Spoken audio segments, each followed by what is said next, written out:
वैसे आप लोगों को ये विदित है कि हमारी पार्टी कांग्रेस, बीजेपी व अन्य किसी भी विरोधी पार्टी तथा गठबंधन आदि के साथ मिलकर नहीं बल्कि अकेले ही अपनी पार्टी के बलबूते पर पूरी तैयारी व दमदारी के साथ ये चुनाव लड़ रही है। इसके साथ ही हमने टिकट बंटवारे के मामले में भी सर्व समाज के लोगों को उचित भागीदारी दी है, जिनको कामयाब बनाने के लिए अपनी पार्टी के लोग पूरे जी जान से लगे हुए हैं। हालांकि आज यहाँ आपकी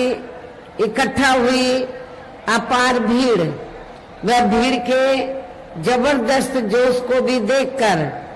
अब मुझे भी ये काफी हद तक भरोसा हो गया है कि पिछली बार की तरह इस बार भी आप लोग अपने प्रदेश से यहाँ लोकसभा चुनाव में अपनी पार्टी का बेहतर रिजल्ट जरूर लाएंगे। इसके लिए अब मैं आप लोगों का ध्यान को जरूरी बातों की तरफ दिलाना चाहती हूँ और इस संबंध में मैं विशेषकर कांग्रेस, बीजेपी व इनके अन्य सभी सहयोगी दलों के बारे में ये कहना चाहूंगी कि आजादी के बाद शुरू में केंद्र व देश के काफी राज्यों में भी ज्यादातर सत्ता यहाँ कांग्रेस पार्टी के ही हाथों में केंद्रित रही है, किंतु इनकी अधिकांश मामलों में रही गलत नीतियों एवं गलत कार्य प्रणाली आदि की वजह से ही फिर इस पार्टी को केंद्र व काफी राज्यों की भी सत्ता से बाहर होना पड़ा है तथा यही स्थिति इनकी सहयोगी पार्टियों की भी बनी रही है, जिसके कारण ही पिछले कुछ वर्षों से भारतीय जनता पार्टी व इनके सहयोगी दल केंद्र एवं काफी राज्यों की भी सत्ता में काबिज हो गए हैं, लेकिन इनकी भी ज्यादातर रही जातिवादी, पूंजीवादी, संकीर्ण, सांप्रदायिक व द्वेषपूर्ण नीतियों एवं कार्य प्रणाली आदि से तथा इनकी कथनी व करनी में भी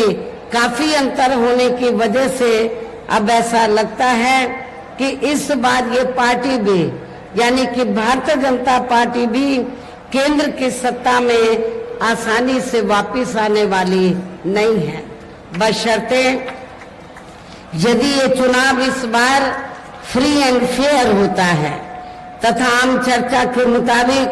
वोटिंग मशीनों में भी कोई गड़बड़ी आदि नहीं की जाती है। और वैसे भी इस बार चुनाव में इनकी कोई भी पुरानी व नई चल रही नाटकबाजी, जुमलेबाजी व गारंटी आदि काम में आने वाली नहीं है, क्योंकि अब देश की जनता काफी हद तक इस बात को समझ चुकी है कि इनकी पार्टी ने अब तक देश के विशेषकर गरीबों, कमजोर तबकों, मध्यम वर्गीय एवं अन्य मेहनतकश लोगों को जो इन्हें अच्छे दिन दिखाने के असंख्य प्रलोभन भरे वायदे किए हैं तथा अनेकों हवाई व कागजी गारंटी आदि भी दी है, तो उनका जमीनी हकीकत में अभी तक इन्होंने लगभग 1/4 हिस्सा भी कार्य पूरा नहीं किया है, बल्कि इसके स्थान पर इनका ज्यादातर समय व ताकत भी यहाँ इनके अपने चहेते रहे बड़े बड़े पूंजीपतियों एवं धनना सेठों को ही ज्यादा से ज्यादा माला माल व धनवान आदि बनाने में तथा उन्हें हर स्तर पर छूट देने में व बचाने में ही लगी रही है, जिनके अधिकांश आर्थिक सहयोग से ही ये पार्टी व अन्य पार्टियां भी अपना संगठन चलाती हैं तथा चुनाव आदि भी लड़ाती हैं, जिसका काफी कुछ खुलासा बॉन्ड की आई रिपोर्ट से भी किया गया है। आप लोगों को ये मालूम है कि अभी कुछ दिन पहले माननीय सुप्रीम कोर्ट ने इस संबंध में जो कुछ कहा है और जो कुछ अखबारों में छपा है, तो अखबारों में क्या छपा है कि देश में बहुजन समाज पार्टी को छोड़कर कांग्रेस, बीजेपी, अन्य सभी विरोधी पार्टियां, तो सभी विरोधी पार्टियों ने बड़े बड़े पूंजीपतियों के जरिए बॉन्ड द्वारा काफी पैसा लिया है, लेकिन बहुजन समाज पार्टी ने एक भी रुपया किसी भी पूंजीपति से नहीं लिया है, जिसकी अब जांच पड़ताल भी काफी चल रही है। और आप लोगों को मालूम है, मैंने बार बार ये कहा है कि हमारी पार्टी गरीब और मजलूमों की पार्टी है। हमारी पार्टी दूसरी पार्टियों की तरह बड़े बड़े पूंजीपति और धन्ना सेठों से पैसा लेकर न पार्टी का संगठन चलाती है, न चुनाव आदि लड़ाती है। इसलिए हमारी पार्टी चुनाव में भी और संगठन को चलाने के लिए भी अपनी पार्टी के कार्यकर्ताओं से ही थोड़ा थोड़ा आर्थिक सहयोग लेकर तो संगठन को भी चलाती है, चुनाव आदि भी लड़ाती है। इसके साथ ही अब ऐसा लगता है कि कांग्रेस पार्टी की तरह ही बीजेपी ने भी केंद्र के तमाम सरकारी जांच एजेंसियों का ज्यादातर राजनीतिकरण ही कर दिया है। इसके अलावा देश के किसान वर्ग भी वर्तमान बीजेपी की सरकार में शुरू से ही अपनी विभिन्न समस्याओं को लेकर काफी ज्यादा दुखी व परेशान रहे हैं और अभी भी है, जबकि यूपी में 4 बार हमारी पार्टी की रही सरकार ने इनके हितों का भी हर स्तर पर विशेष ध्यान रखा है। इतना ही नहीं बल्कि केंद्र में पूर्व की रही कांग्रेसी सरकार की तरह ही वर्तमान भाजपा सरकार में भी इनकी जातिवादी, हीन, सांप्रदायिक एवं पूंजीवादी सोच व नीतियों के चलते ही पूरे देश में सर्व समाज में से खासकर गरीबों, दलितों, आदिवासियों, पिछड़े वर्गों, मुस्लिम एवं अन्य धार्मिक अल्पसंख्यक समाज के लोगों का भी पूर्ण रूप से विकास व उत्थान आदि नहीं हो सका है। और इस संदर्भ में वैसे आप लोगों को ये मालूम है कि पूरे देश में यहाँ दलितों, आदिवासियों एवं अन्य पिछड़े वर्गों का सरकारी नौकरियों में वर्षों से अधूरा पड़ा आरक्षण का कोटा भी अभी तक पूरा नहीं भरा गया है। विशेषकर एससी व एसटी वर्गों के सरकारी कर्मचारियों का पदोन्नति में आरक्षण भी अब काफी हद तक प्रभावहीन ही बना दिया गया है। और इस मामले में आप लोगों को ये मालूम है कि जब उत्तर प्रदेश में समाजवादी पार्टी की सरकार थी, तो समाजवादी पार्टी की सरकार ने इन वर्गों के सरकारी कर्मचारियों का पदोन्नति में आरक्षण बिल्कुल खत्म कर दिया था। साथ ही केंद्र व राज्यों में भी विरोधी पार्टियों की रही सरकारों में इन सभी वर्गों को प्राइवेट सेक्टर में आरक्षण दिए जाने की व्यवस्था किए बिना ही इनकी सरकारों के ज्यादातर सरकारी कार्य अब प्राइवेट सेक्टर के जरिए ही इनके बड़े बड़े पूंजीपतियों व धन्ना सेठों आदि को ही दिए जाने के कारण अब इनको पूरे देश में आरक्षण का बहुत कम लाभ मिल पा रहा है। इसी प्रकार इनका अन्य और मामलों में भी शोषण व उत्पीड़न आदि होना अभी तक भी बंद नहीं हुआ है। इसके साथ साथ मुस्लिम व अन्य धार्मिक अल्पसंख्यक समाज के लोगों की भी हालत हर स्तर पर यह काफी ज्यादा खराब व दयनीय ही बनी हुई है। इतना ही नहीं बल्कि पिछले कुछ वर्षों से केंद्र व अधिकांश राज्यों में भी बीजेपी व आरएसएस की सरकारों के चलते हुए अब इनका विकास एवं उत्थान आदि होना भी काफी हद तक बंद सा ही हो गया है। आए दिन इन पर खासकर हिंदुत्व की आड़ में हो रही जुल्म जाति भी यहाँ काफी ज्यादा चरम सीमा पर पहुंच चुकी है।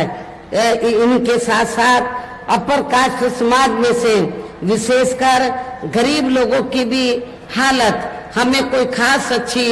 नजर नहीं आती है। और सबसे बड़े दुख की बात यह है कि जब से यूपी में बीजेपी की सरकार बनी है तो तब से पूरे यूपी में अपर कास्ट समाज में से खासकर ब्राह्मण समाज का भी काफी ज्यादा शोषण व उत्पीड़न हुआ है। हर स्तर पर ब्राह्मण समाज का भी काफी ज्यादा शोषण व उत्पीड़न हुआ है। ये बात भी किसी से छिपी नहीं है। इनकी गलत कृषि नीतियों के कारण किसान वर्ग भी आए दिन आंदोलित ही रहता है। साथ ही इनकी गलत आर्थिक नीतियों की वजह से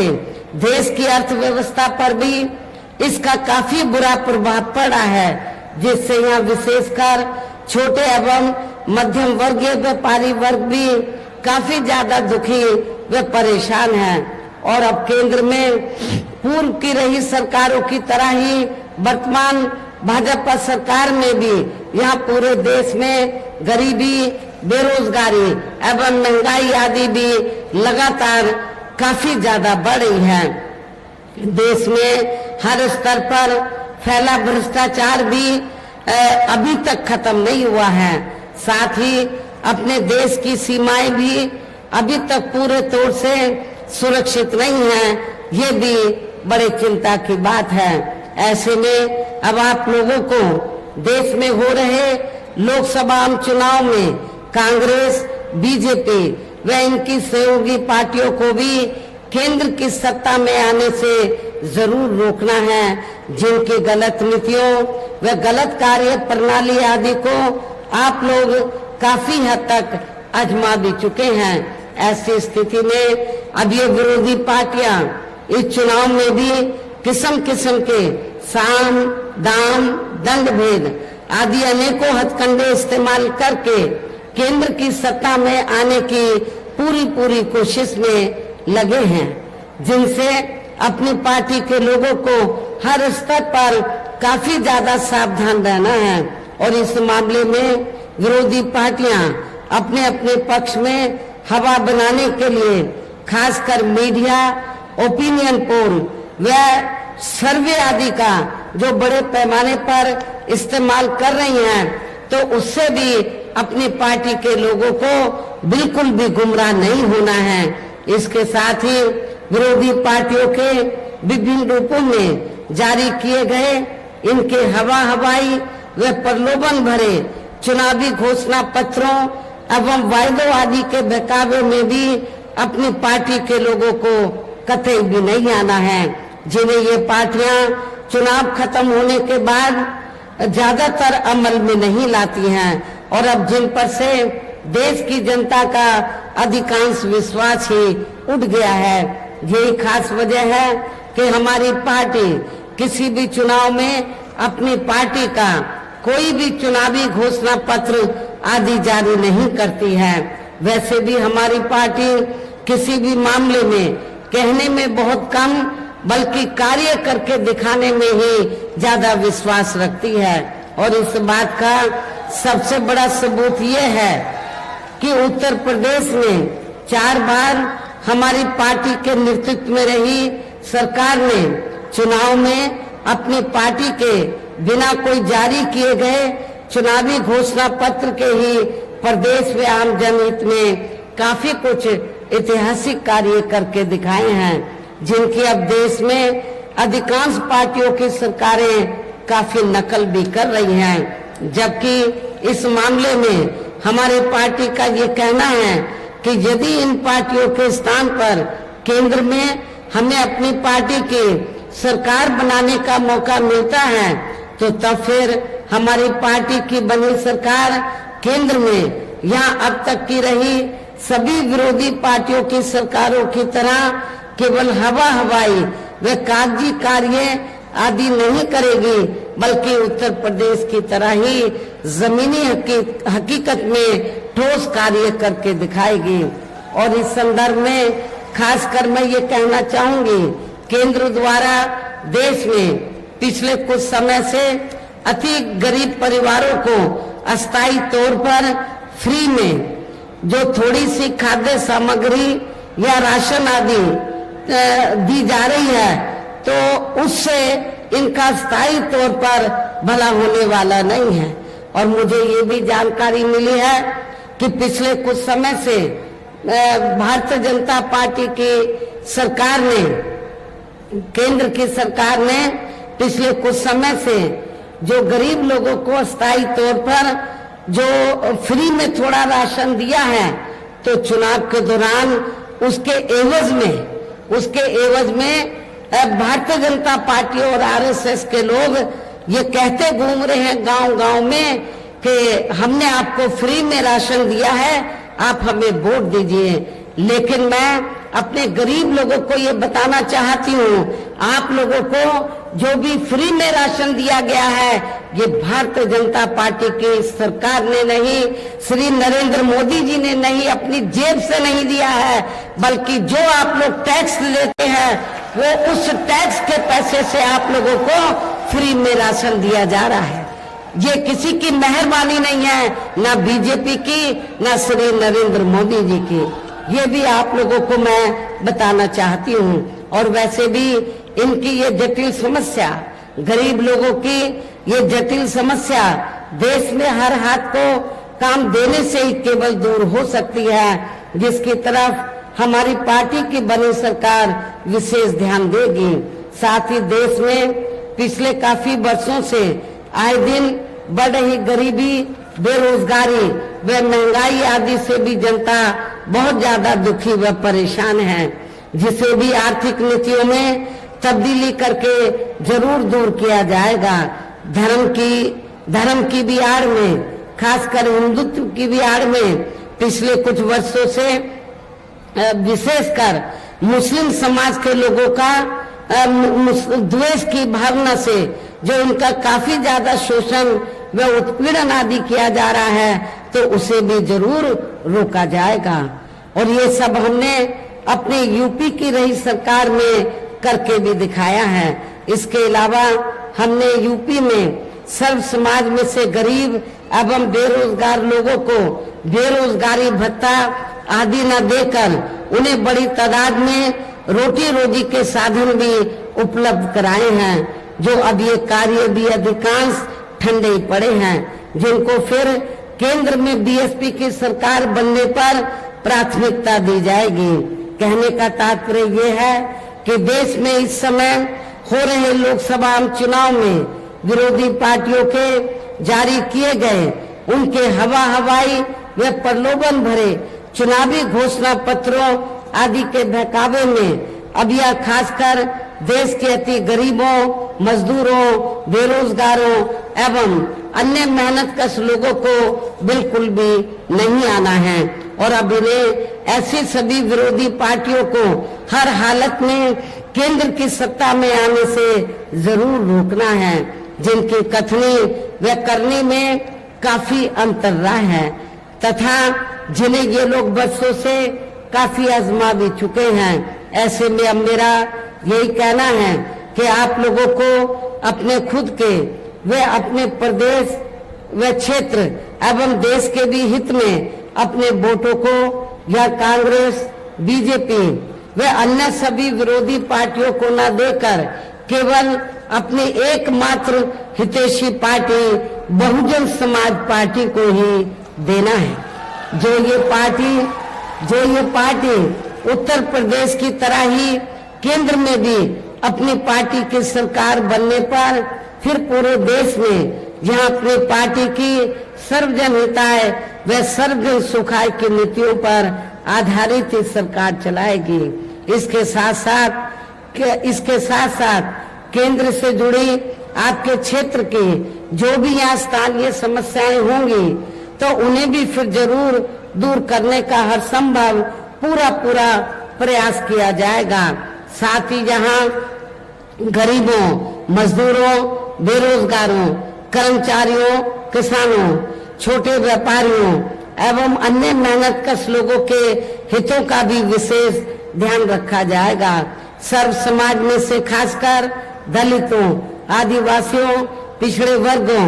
गरीबों, मुस्लिम व अन्य धार्मिक अल्पसंख्यक समाज के लोगों के विकास व उत्थान के साथ साथ हर स्तर पर इनकी सुरक्षा आदि के लिए भी सख्त कदम उठाए जाएंगे और तभी फिर यहाँ वास्तव में अपने देश के महान संतों, गुरुओं व महापुरुषों में भी विशेषकर महात्मा ज्योतिराव फूले, श्री छत्रपति शाहू जी महाराज, श्री नारायण गुरु, बाबा साहब डॉक्टर भीमराव अंबेडकर एवं मान्यवर श्री कांशीराम जी आदि का अधूरा रहा सपना जरूर साकार हो सकता है, जिनको यूपी में हमारी पार्टी की रही सरकार द्वारा हर स्तर पर पूरा आदर सम्मान दिया गया है। इन्हीं खास बातों के साथ ही अब मेरा देश व आपके स्टेट के भी हित में यही कहना है कि हमारी पार्टी ने यहाँ आपके क्षेत्र में जिनको भी लोकसभा के लिए चुनाव के मैदान में उतारा है, जो आपके सामने यहाँ मंच पर भी मौजूद हैं, तो उन्हें आपको जरूर कामयाब बनाना है, जिसके लिए यहाँ पार्टी के सभी स्तर के छोटे बड़े पदाधिकारी एवं कार्यकर्तागण आदि पूरे जी जान से लगे हैं। और अब अंत में मेरा यही कहना है कि आप लोगों को वोट पड़ने वाले दिन यहाँ बीएसपी के अपने सभी लोकसभा उम्मीदवारों को अर्थात आपके क्षेत्र में हमने हरदोई जो सुरक्षित लोकसभा की सीट है, तो हरदोई सुरक्षित लोकसभा की सीट से श्री भीमराव अंबेडकर को चुनाव के मैदान में उतारा है, जिन्होंने तो आपके हरदोई नहीं, हरदोई के साथ साथ पूरे लखनऊ मंडल को बीएसपी से जोड़ने के लिए इन्होंने हर संभव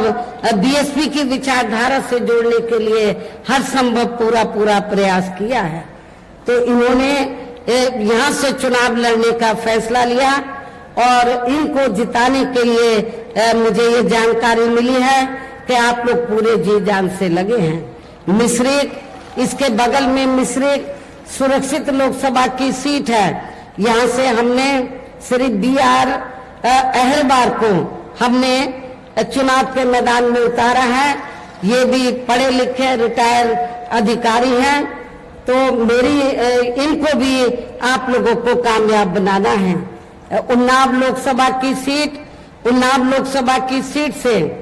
क्योंकि यहाँ पर ब्राह्मण समाज की आबादी काफी ज्यादा है, किसी भी पार्टी ने ब्राह्मण समाज को वहाँ लोकसभा का टिकट नहीं दिया है। उन्नाव में पहले भी ब्राह्मण समाज का